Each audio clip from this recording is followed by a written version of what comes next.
പറഞ്ഞാൽ ഈ നാട്ടിലെ മുഴുവൻ പാവപ്പെട്ടവരെയും, മുസ്ലിങ്ങൾ മാത്രമല്ല, നേരത്തെ ഇവിടെ പറഞ്ഞതുപോലെ മുഴുവൻ പാവപ്പെട്ടവരെയും കൈപിടിച്ചുയർത്തിക്കൊണ്ടുവരൽ, സാമ്രാജ്യത്വത്തിനെതിരെ സമരം ചെയ്യൽ, പ്രത്യയശാസ്ത്രത്തിന്റെ ഭാഗമായി കാണൽ, ഇങ്ങനെയൊക്കെ ഈ നാടിന്റെ നന്മയ്ക്ക് വേണ്ടി പ്രവർത്തിക്കുന്ന ഇടതുപക്ഷ പ്രസ്ഥാനങ്ങളെ കരുത്തു നൽകി, ഇടതുപക്ഷ പ്രസ്ഥാനങ്ങളെ വിജയിപ്പിച്ച് ഇന്ത്യ രാജ്യത്തൊരു മൂന്നാം മുന്നണി അധികാരത്തിലെത്തിക്കാൻ നാം എല്ലാവരും ആത്മാർത്ഥമായി പരിശ്രമിക്കണമെന്ന് ആവശ്യപ്പെട്ടുകൊണ്ട് പണ്ട് പറഞ്ഞിരുന്നു, തിരൂരങ്ങാടി ഉപതെരഞ്ഞെടുപ്പിന് 3 ദിവസം മുമ്പ് 2 ഡെറ്റനേറ്റർ കണ്ണൂരുള്ള ഉർമി മുസ്തഫ എന്ന് പറയുന്ന ഒരു വലിയ ക്രിമിനലിനെ വൻ തുക കൊടുത്ത് കൊണ്ടുവന്നിട്ട് ഒരു പട്ടികജാതിക്കാരനായ ദലിതനായ PDP നേതാവ് പാലക്കാടുള്ള രാമചന്ദ്രൻ എന്ന് പറഞ്ഞ ഒരു PDP പ്രവർത്തകൻ എടുത്ത് താമസിച്ച ലോഡ്ജ് മുറിയിൽ അയാൾ പ്രവർത്തനത്തിനിറങ്ങിയ സമയത്ത് 2 ഡെറ്റനേറ്റർ കൊണ്ടുവച്ചിട്ട് ആ സഹോദരനെ അറസ്റ്റ് ചെയ്യിപ്പിച്ചിട്ട് പത്രങ്ങളിലൊക്കെ വാർത്ത കൊടുത്തു. മമ്പ്രം പള്ളിക്ക് ബോംബ് വെക്കാൻ മാൽഗനിയും കൂട്ടരും കരുനാഗപ്പള്ളിയിൽ വന്നു. ബോംബ് വെക്കാനുള്ള തീരുമാനം ഞങ്ങൾ പോലീസ് ഇടപെട്ടതുകൊണ്ട് ആ വലിയൊരു ദുരന്തത്തിൽ നിന്ന് ഒഴിവായി എന്ന് തെരഞ്ഞെടുപ്പിന് 3 ദിവസം മുമ്പ്.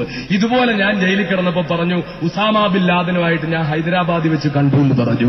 അതുകൂടാതെ പറഞ്ഞു, കാണ്ഡഹാറിൽ വിമാനം തട്ടിക്കൊണ്ടുപോയ കേസിലെ ആ വിമാനം തട്ടിക്കൊണ്ടുപോയവർ ബന്ദികളെ മോചിപ്പിക്കാൻ വേണ്ടി അബ്ദുൽ നാസർ മഹദിനെ ജയിലിൽ നിന്ന് വിടണം എന്ന് പറഞ്ഞു. ഇപ്പൊ പറയുന്നു സൂഫിയ മഹദിനിയാണ് ഇന്ത്യ രാജ്യത്തെ മുഴുവൻ തീവ്രവാദത്തിനും ചുക്കാൻ പിടിക്കുന്നത്. ബസ് കത്തിച്ചതവരാണ്. എനിക്കല്ലേ അറിയൂ സൂഫിയ മഹദിനിയെ പറ്റി. ഒരു സൈക്കിൾ കത്തിക്കാൻ പോലും ആ പാവം സ്ത്രീക്ക് കഴിയില്ല, പിന്നല്ലേ ബസ് കത്തിക്കുന്നത്.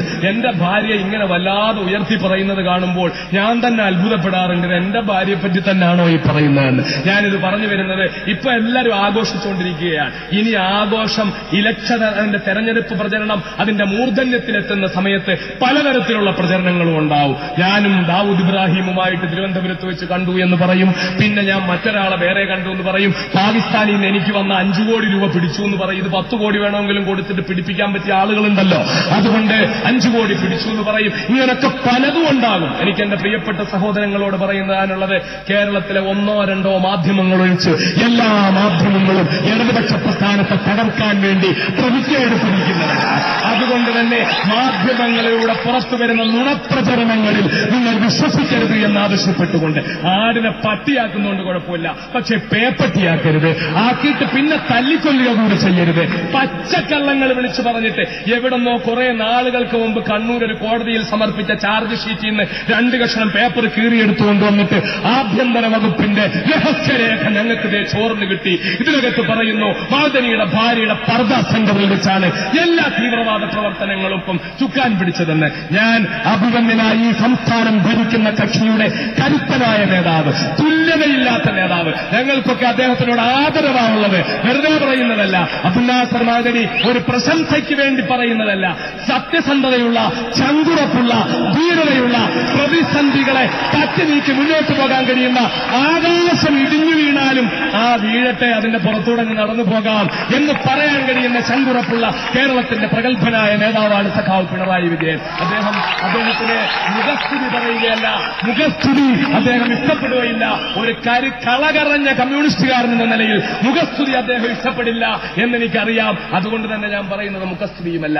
അദ്ദേഹത്തെ സാക്ഷി നിർത്തിക്കൊണ്ട് ഞാൻ പറയുകയാണ്, കേരളത്തിലെ ഏതെങ്കിലും ഏജൻസികൾ അന്വേഷിച്ചിട്ട് സത്യസന്ധമായ അന്വേഷണത്തിൽ വിനീതനായ മഹദിനിക്കോ PDPക്കോ കുടുംബത്തിനുമെതിരെ കാശ്മീരിൽ പോയി ഏതെങ്കിലും സഹോദരങ്ങളെ മനസ്സാ വാച കർമ്മണ സഹായിച്ചിട്ടുണ്ട് എന്ന്, ഒരു നയാ പൈസ കൊടുത്തിട്ടുണ്ടെന്ന്, അല്ലെങ്കിൽ ആരെങ്കിലും വന്ന് കാശ്മീരിൽ പോകുന്നുണ്ടെന്ന് വിവരം പറഞ്ഞപ്പോ പൊയ്ക്കോട്ടെ എന്ന് പറഞ്ഞിട്ടുണ്ടെന്ന്, ഏതെങ്കിലും ഒരു ശ്വാസം കൊണ്ടെങ്കിലും സഹായിച്ചിട്ടുണ്ടെന്ന് തെളിയിക്കപ്പെട്ടാൽ അന്ന് വിനീതനായ ഞാൻ എന്റെ പൊതുപ്രവർത്തനം നിർത്തിക്കൊണ്ട് ഇനി ഒരിക്കലും ഞാൻ പൊതുപ്രവർത്തന രംഗത്തേക്ക് ഇറങ്ങില്ല. ചങ്കുറപ്പോടെ എനിക്ക് പറയാൻ പറ്റും മക്കളെ, ചങ്കുറപ്പോടെ പറയാൻ പറ്റും.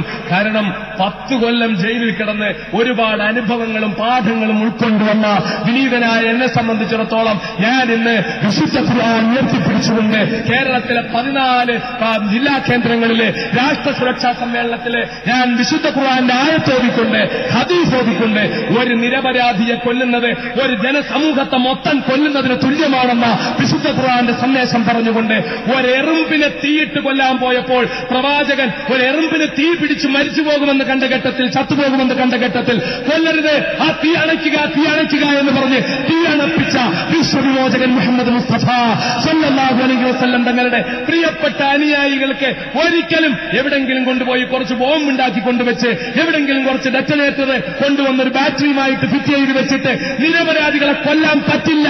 ഒരു നിരപരാധികളെയും കൊല്ലാൻ, ഒരു കാര്യത്തിന്റെ പേരിലും ബോംബ് സ്ഫോടനം നടത്താൻ, ഒരു കാര്യത്തിന്റെ പേരിലും അക്രമം അഴിച്ചുവിടാൻ മുസ്ലിം സമുദായം